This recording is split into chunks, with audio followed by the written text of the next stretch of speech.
নমস্কাৰ, মই electronically transmitted postal ballot management system ETPBMS কি ধৰণে আমি কাম কৰিব পাৰোঁ তাৰে ওপৰত এটা ভিডিঅ' প্ৰস্তুত কৰিছোঁ। কাইণ্ডলি এইটো চাই ল'ব, আপোনালোকৰ বাবে সুবিধা হ'ব বুলি মই আশা কৰোঁ। প্ৰথমতে আমি ছাৰ্ভিচ ভোটাৰ যিটো পৰ্টেল আছে সেই ছাৰ্ভিচ ভোটাৰ পৰ্টেলটোত এণ্ট্ৰি হৈ ল'ব লাগিব। তো ছাৰ্ভিচ ভোটাৰৰ লগ ইন ক্ৰেডেঞ্চিয়েলছখিনি আমি ভৰাব লাগিব। ছাৰ্ভিচ ভোটাৰ পৰ্টেলত লগ ইন ক্ৰেডেঞ্চিয়েলখিনি ক্লিক কৰি পিনে আমি ৰিকুৱেষ্ট OTP ক্লিক কৰিব লাগিব বাটনটো। আমাৰ OTP আৰলৈ OTP এটা গৈছে, ইয়াৰ সলনে। তো ইয়াৰ পৰা আমি OTPটো লৈ ইয়াত এণ্টাৰ কৰি দিম। তো ইয়াত আমি OTPটো এণ্টাৰ কৰি পিনে ভেৰিফাই OTP ক্লিক কৰি দিব লাগিব। ভেৰিফাই OTP ক্লিক কৰাৰ পিছত আমাৰ যিটো পাছৱৰ্ড আছে ইয়াৰৰ পাছৱৰ্ড, আমি সেই পাছৱৰ্ডটো ইয়াত এণ্টাৰ কৰি দিব লাগিব, টাইপ কৰি দিব লাগিব। তো আমি পাছৱৰ্ডটো টাইপ কৰি দিলোঁ। লগ ইন বাটনটো আছে, লগ ইন বাটনটো ক্লিক কৰি দিব। দেখিছে আমি ইণ্টাৰফেচটোত সোমাই গ'লোঁ। এতিয়া এইটো আমাৰ ছাৰ্ভিচ পৰ্টেল যিটো ইণ্টাৰফেচ আছে তাত আমি এতিয়া এণ্টাৰ হৈ গ'ল। তো ছাৰ্ভিচ পৰ্টেল ইণ্টাৰফেচটোত আমি ক'ত যাব লাগিব, ফাইনেলাইজ যিটো ছাৰ্ভিচ যিটো আমাৰ ভোটাৰ আছে এই টেবটোত আমি ক্লিক কৰিব লাগিব। ইয়াত আমি ক্লিক কৰি দিলোঁ। ইয়াত দেখিলে যিখিনি আমাৰ ছাৰ্ভিচ ভোটাৰ আছে, তো ছাৰ্ভিচ ভোটাৰসকলৰ ডিটেইলছখিনি ইয়াত দি থোৱা আছে। তো সেই ছাৰ্ভিচ ভোটাৰসকলৰ আমি এতিয়া এক্সপৰ্ট কৰি এক্সেলত বা PDFত ডাউনলোড কৰি তেখেতৰ ডিটেইলছখিনি এবাৰ চেক কৰি ল'ব লাগিব। তো ইয়াৰোসকলে আমাৰ এই এক্সেলত আমাৰ ছাৰ্ভিচ ভোটাৰসকলৰ ডিটেইলছখিনি এবাৰ চেক কৰি ল'ব। চেক কৰি লোৱাৰ পিছত আমাৰ চেকলিষ্ট এখন আছে, সেই চেকলিষ্টখন আপোনালোকক মই দেখাই দিছোঁ। সেই চেকলিষ্টখন এইখন চেকলিষ্ট ফৰ ইয়াৰো। ইয়াত আমাৰ service voter data download from service voter NIC.in যিটো আমাৰ পৰ্টেল আছে, তো পৰ্টেলৰ পৰা কিমান ছাৰ্ভিচ ডাউনলোড পৰ্টেলৰ পৰা ডাউনলোড কৰা হ'ল নে নাই সেইটো আমি টিক মাৰি দিব লাগিব যে ডাউনলোড কৰা হ'ল। তাৰপিছতে total number of service voter in Excel file. আমাৰ এতিয়া এই এক্সেল ফাইলত যে আমি দেখি পাইছোঁ 235। তো 235 আমি ইয়াত লিখি দিব লাগিব। তো আৰু total number of service voter uploaded in ETPBMS, তো 235 লিখি দিব লাগিব। তো service voter data upload in finalise on ETPBMS.in। তো য়েছ আমি ক্লিক কৰি দিব লাগিব। ইজ A-B = 0, মানে যিমানখিনি আপুনি আপোনাক শ্ব' কৰি আছে 235 সেইখিনিয়ে আমি ফাইনেলাইজ কৰিছোঁ নে সেইটো কাৰণে আমি য়েছ মাৰি দিব লাগিব। আৰু ষ্টেট আছাম দিব, AC number, AC name and ইয়াৰো ছিগনেচাৰ, সিমানখিনি এই চেকলিষ্টখনৰ কৰি লৈ তাৰপিছত আমি আকৌ পৰ্টেলত আহি ইয়াৰো যিটো ফাইনেলাইজ বাটন আছে, তো ফাইনেলাইজ বাটনত আমি ক্লিক কৰিব লাগিব। তো এই ফাইনেলাইজ বাটনটো আপোনালোকে ক্লিক কৰি দিব। তো ইয়াত আকৌ ডাবল কনফাৰ্মেশ্যন সোধে, do you want to finalise, yes কৰি দিব।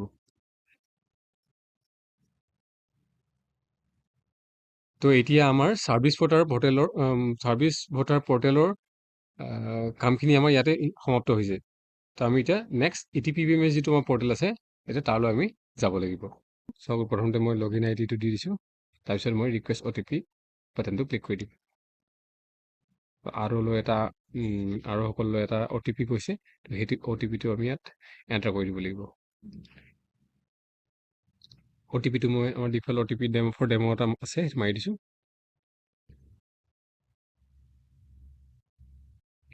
এতিয়া পাছৱৰ্ড মাৰিব লাগিব, যিটো পাছৱৰ্ড আমাৰ ECIৰ পৰা দিছে। তো সেই পাছৱৰ্ডটো আমি ইয়াত এণ্টাৰ কৰি দিব লাগিব। এতিয়া পাছৱৰ্ড টাইপ কৰি দিয়াৰ পিছত আমি লগ ইন বাটনটো ক্লিক কৰি দিব লাগিব। লগ ইন বাটনটো আমি ক্লিক কৰি দিলোঁ। দেখিলে দেখিছে এতিয়া আমি ETPBMS পৰ্টেললৈ আহিছোঁ। ETPBMS পৰ্টেলত আমাৰ কাম হৈছে এই আমাৰ ট্ৰান্সমিট EPBIN পাৰ্টটোত আমি ক্লিক কৰিব লাগিব। ইয়াত আমি ট্ৰান্সমিট EPBINৰ পাৰ্টখিনি আমি কৰিব লাগিব। ফাৰ্ষ্ট আমি ট্ৰান্সমিট EPBIN পাৰ্টটো ক্লিক কৰিলোঁ। ট্ৰান্সমিট EPBIN পাৰ্টটো যেতিয়া আমি ক্লিক কৰিম, তাত আমি এড্ৰেছখিনি ফাৰ্ষ্ট টাইপ কৰি ল'ব লাগিব। আৰু এই যিটো এড্ৰেছ এলট কৰিব সেইটো এড্ৰেছে আমি ইয়াত এণ্টাৰ কৰি দিব লাগিব। ডিষ্ট্ৰিক্ট ডিব্ৰুগড়,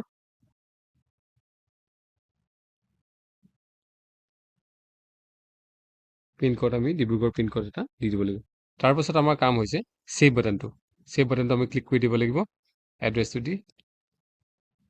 ইয়াত আমাৰ দেখিছে এড্ৰেছটো আহিছে, address to the returning officer ক'ৰ ডিষ্ট্ৰিক্ট কমিশ্যনাৰ ডিব্ৰুগড়টো যিটো এড্ৰেছ আপুনি দিয়ে সেইটো এড্ৰেছে আমাৰ শ্ব' কৰি থাকিব, আছাম ডিব্ৰুগড় 7603। তো এইটো আমি এবাৰ এড্ৰেছটো আমাৰ পপ আপ আহিব, সেই এড্ৰেছটো আমি ভালদৰে পঢ়ি ল'ব লাগিব, কাৰণ তেখেতলোকৰ যিটো ভোটিঙৰ যিটো এনভেলপ আছে এই এড্ৰেছটোতে আমাৰ আহিব। তো সেইকাৰণে আপোনালোকে এড্ৰেছটো এবাৰ চাই ল'ব, তাৰপিছতহে আমি ইয়াত য়েছ বাটনটো ক্লিক কৰি দিব লাগিব। য়েছ বাটনটো আমি ক্লিক কৰি দিলোঁ। আমি ফাইনেলাইজ কৰি দিব লাগিব আমাৰ এড্ৰেছটো। তো আমাৰ আকৌ সুধিছে are you sure with this address, তো আমি ফাইনেলাইজ কৰি দিম। এড্ৰেছটো আমাৰ ফাইনেলাইজ হৈ গৈছে। তাৰপিছত আমি নেক্সট পাৰ্টটো হৈছে এতিয়া আপলোড বেলট। বেলট আমি আপলোড কৰিব লাগিব। তো ইয়াত দেখিছে বেলট আপলোড কৰিবলৈ এটা চুজ ফাইল। তো বেলট আপলোড কৰাৰ আগত আমি বেলট জেনেৰেট কৰিব লাগিব। তো বেলট জেনেৰেট কৰিবলৈ কাৰণে আমাৰ লেফ্ট হেণ্ড চাইডে দেখিছে এটা ডাউনলোড অপশ্যন আছে। যেতিয়া আমি ডাউনলোড অপশ্যনটো ক্লিক কৰি দিম, আমাৰ কিছুমান অপশ্যন দিছে offline ballot generation, online ballot generation, ETPMS user manual, test QR scanner. ইয়াৰ ভিতৰত মই ফাৰ্ষ্ট যিটো অপশ্যন আছে তো সেই ফাৰ্ষ্ট অপশ্যনটোৱে ক্লিক কৰি দিম। তেতিয়া আমাৰ কি হ'ব, আমাৰ বেলট জেনেৰেশ্যন কৰিবলৈ তাৰ ছফ্টৱেৰটো ডাউনলোড হৈ যাব। ছফ্টৱেৰটো ডাউনলোড হৈ গ'ল। ছফ্টৱেৰটো ডাউনলোড হৈ যোৱাৰ পিছত আমি এতিয়া এই যিটো ছফ্টৱেৰ আছে সেই ছফ্টৱেৰটো নিজৰ PCত ইনষ্টল কৰি ল'ব লাগিব।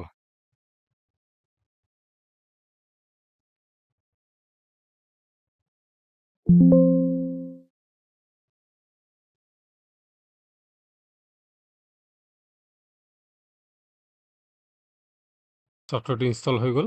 এতিয়া আমাৰ ডেস্কটপত আইকনটো শ্ব' কৰি থাকিব, দেখিছে আইকনটো আমি ডাবল ক্লিক মাৰি দিম। এয়া আমাৰ বেলট পেপাৰ জেনেৰেট কৰিবৰ কাৰণে যিটো ছফ্টৱেৰ লাগে সেই ছফ্টৱেৰটো অ'পেন হৈ গৈছে। ছফ্টৱেৰটো অ'পেন হোৱা এতিয়া আমি ইয়াত কাম কেনেকৈ কৰিম, ফাৰ্ষ্ট আমি এড বেলট বাটনটো ক্লিক কৰিব লাগিব। ইয়াত আমি এছেম্বলি কনষ্টিটিউশ্যন অলৰেডি এইটো চিলেক্টেড আছে। তাৰপিছত আমি আমাৰ ষ্টেট চিলেক্ট কৰিব লাগিব, লেংগুৱেজ 1, লেংগুৱেজ 2 এইটো আমাৰ বাই ডিফল্ট আহি যাব ষ্টেট চিলেক্ট কৰাৰ লগে লগে। তাৰপিছত আমি ছাবমিট ডিটেইলছ কৰি দিম। ছাবমিট ডিটেইলছ কৰাৰ পিছত মাষ্টাৰ ৰেকৰ্ড ইনচাৰ্টেড আছে তো অ'কে। তাৰপিছত আমি এতিয়া কেণ্ডিডেট ইনচাৰ্ট কৰিব লাগিব। কেণ্ডিডেট ইনচাৰ্ট কৰিবলৈ হ'লে আমি এই এড কেণ্ডিডেট বাটনটো ক্লিক কৰিব লাগিব। এড কেণ্ডিডেট বাটনটো ক্লিক কৰাৰ লগে লগে এখন পপ আপ স্ক্ৰীণ দেখিব ওপৰত, দেখিলে এই স্ক্ৰীণখনত আমি কেণ্ডিডেটছৰ নাম লিখি দিব লাগিব। এ বি চি কেণ্ডিডেটৰ পাৰ্টিকুলাৰ লেংগুৱেজত এই ধৰণে আহি যাব। আপোনালোকে কিন্তু সঠিকভাৱে তেখেতৰ ফৰ্ম 7-ত যি ধৰণে আমাৰ নামখিনি আছে সেই ধৰণে আমি ইয়াত এণ্ট্ৰি কৰি দিব লাগিব। পাৰ্টিৰ নাম দিব লাগিব, XYZ দিছোঁ মই। ইয়াত আমি পাৰ্টিৰ নামটো আহি যাব। তাৰপিছতে ব্ৰাউজ কৰি পাৰ্টিৰ যিজন কেণ্ডিডেট হয় কেণ্ডিডেটৰ আমি ইয়াত ইমেজটো দি দিব লাগিব। আমি কেণ্ডিডেটৰ ইমেজ দি দিছোঁ। তাৰপিছত আমি ছাবমিট ডিটেইলছ কৰি দিব লাগিব। ছাবমিট ডিটেইলছ কৰি দিছোঁ, ইনচাৰ্ট। তো এটা কেণ্ডিডেট আমাৰ এণ্ট্ৰি হৈ গৈছে। আমি আৰু এটা কেণ্ডিডেটৰ আমি ইয়াত এণ্ট্ৰি কৰি দিম। তো কেণ্ডিডেট নাম্বাৰ 2 আমাৰ ইয়াত ছাবমিট ডিটেইলছ হৈ যাব। অ'কে। এতিয়া আমি নোটা যিসকল নন অফ দ্য এবভ লিখিব লাগিব নোটাৰ কাৰণে। তো none of the above for NOTA. তাৰপিছত আমি ইয়াত check here to add NOTA, তো আমি ইয়াত ক্লিক কৰি দিব লাগিব নোটা বুলি। অ'কে। তাৰপিছত ছাবমিট ডিটেইলছ কৰি দিম। আমাৰ নোটাটো এড হৈ গৈছে। তো আমাৰ অলম'ষ্ট বেলট পেপাৰ জেনেৰেট হৈ গৈছে। এতিয়া আমি বেলট পেপাৰখন এক্সপৰ্ট কৰিব লাগিব। তো এক্সপৰ্ট কৰিবৰ কাৰণে আমাৰ ছেভ বেলট বাটনটো আছে। তো ছেভ বেলট বাটনটো আমি ক্লিক কৰিব লাগিব। তো ছেভ বেলট বাটনটো আমি ক্লিক কৰিলোঁ।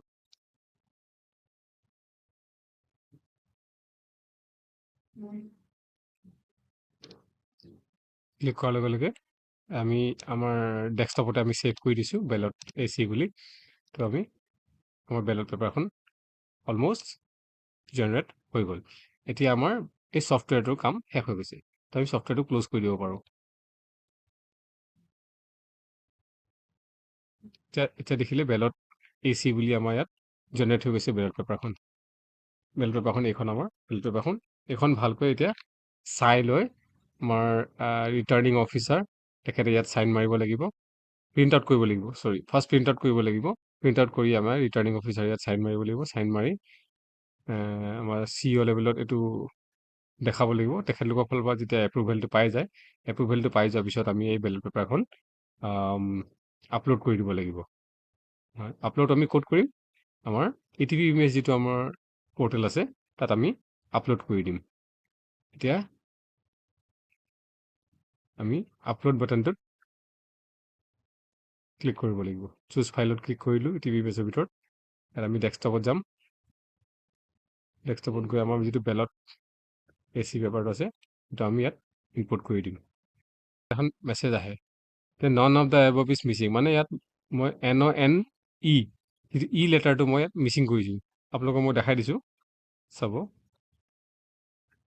NONE টো থাকি গৈছে, তো সেইকাৰণে বেলত পেপাৰখন একচেপ্টে কৰা নাই তাত। তো ফাৰ্ষ্ট আমি নন অফ দ্য এবভ যিটো স্পেলিং সেইটো আমি ঠিক কৰি ল'ব লাগিব। এতিয়া আমি ইয়াত এডিট বাটনটো আছে, ঠিক আছে, কিবা কাৰেকশ্যন থাকিলে আমি ইয়াত এডিট কৰিব পাৰিম। এডিট বাটনটো আমি ক্লিক কৰি দিলোঁ। তাৰপিছত আমি নন অফ দ্য এবভটো যিটো আমাৰ স্পেলিং আছিলে NONE সেইটো আমি আপডেট কৰি দিব লাগিব। আমাৰ ভুল হ'ব পাৰে, ভুলটো আমি কেনেকৈ কি ধৰণে আপডেট কৰিব পাৰোঁ এইটো দেখাই দিছোঁ। তো এডিট কৰি বাটন ক্লিক কৰিলোঁ, NONE, তাৰপিছত আমি ইয়াত আপডেট কৰি দিম। আমি আপডেট কৰি দিলোঁ, দেখিছে এতিয়া NONE কাৰেক্ট হৈ গৈছে। এতিয়া আমি ছেভ আকৌ বেলত কৰি দিম। ছেভ বেলতত আমি আৰু এটা নামটো চেঞ্জ কিবা 1 দি নিউ নেম এটা দি আমি ছেভ কৰি দিছোঁ। নিউ নেম দি আমি ছেভ কৰি দিলোঁ। এতিয়া আমি আকৌ আমাৰ চুজ ফাইল বাটনটো ক্লিক কৰিম। ETPBMSৰ চুজ ফাইল বাটনটো ক্লিক কৰি এই বেলত অপেন কৰিম। দেখিছে বেলত পেপাৰখন ইয়াত প্ৰিভিউ হিচাপে শ্ব' কৰি আছে। আমি গোটেই বেলত পেপাৰখন প্ৰিভিউ কৰি চাই ল'ব লাগিব। যদি ডাউনলোড কৰিব বিচাৰে পাছত আমি ডাউনলোডো কৰিব পাৰিম, ঠিক আছে।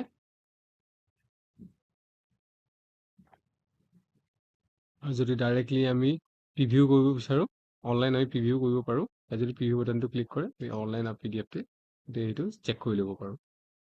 এতিয়া আমি ছেভ বাটনটো ইয়াত এনেবল হৈ গ'ল। তো ছেভ বাটনটো যেতিয়া এনেবল হৈ যাব তেতিয়া আমি ইয়াত ছেভ বাটনটো আমি ক্লিক কৰি দিব লাগিব। আৰ ইউ চিয়'ৰ বুলি এটা পপ আপ স্ক্ৰীণ আহিব। য়েছ উই আৰ চিয়'ৰ। ফাৰ্ষ্ট আমি চিয়'ৰ হৈ ল'ব লাগিব।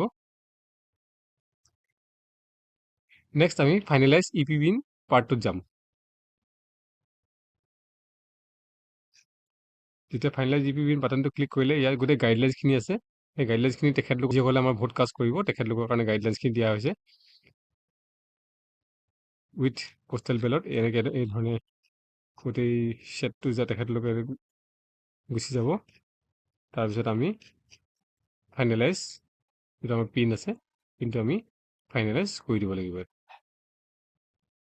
ফাইনেলাইজ বাটনটো ক্লিক কৰি দিম। এতিয়া আৰ ইউ চিয়'ৰ, ফাৰ্ষ্ট আমি চিয়'ৰ হৈ ল'ব লাগিব। তো do you want to finalise, আমি ফাইনেলাইজ বাটনটো য়েছ বুলি ক্লিক কৰি দিব লাগিব।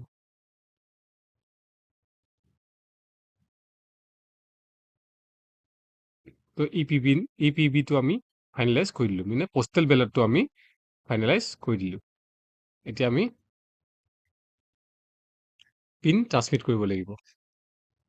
পিন ট্ৰান্সমিট কৰাৰ আগত আমি গোটেইটো ফাৰ্ষ্ট আমি প্ৰিভিউ কৰি ল'ব লাগিব। প্ৰিভিউ কৰি ল'লোঁ। তাৰপিছত আমি ট্ৰান্সমিট পিনৰ বাটনটোত ক্লিক কৰি দিম। ট্ৰান্সমিট বাটনটো ক্লিক কৰি দিলোঁ।